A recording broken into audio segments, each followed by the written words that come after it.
കാസർഗോഡ് മുതൽ ആലത്തൂർ വരെയുള്ള 9 മണ്ഡലങ്ങളിൽ 5ഇടത്ത് UDF വിജയിച്ചു. കണ്ണൂർ കൈവിട്ടപ്പോഴും ഭൂരിപക്ഷം സീറ്റുകളിൽ UDFന് വിജയിക്കാനായി. മലപ്പുറത്ത് മുസ്ലിം ലീഗിലെ അഹമ്മദ് 1,94,000 എന്ന വൻ ഭൂരിപക്ഷത്തിനാണ് വിജയിച്ചത്. ഭൂരിപക്ഷം 25,000 കുറഞ്ഞെങ്കിലും പൊന്നാനിയിലെ വിജയവും UDFന് ആശ്വാസം പകരുന്നതാണ്. UDFന്റെ ഉറച്ച കോട്ടയായ വയനാട്ടിൽ കടുത്ത എതിർപ്പുകൾക്കിടയിലും MI ഷാനവാസ് 20,000 വോട്ടുകൾക്ക് വിജയിച്ചു.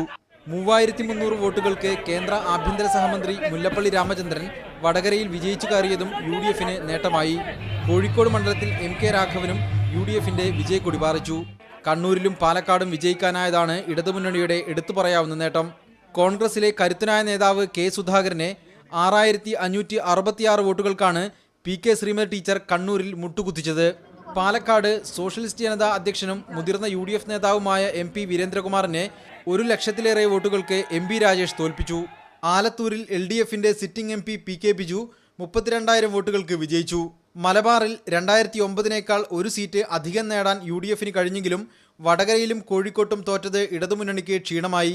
ന്യൂനപക്ഷ വോട്ടുകൾ UDFന് അനുകൂലമായി ധ്രുവീകരിക്കപ്പെട്ടതുകൊണ്ടാണ് ഈ മണ്ഡലങ്ങളിൽ തോറ്റതെന്നാണ് CPMന്റെ വിലയിരുത്തൽ. മീഡിയ 1 കോഴിക്കോട്.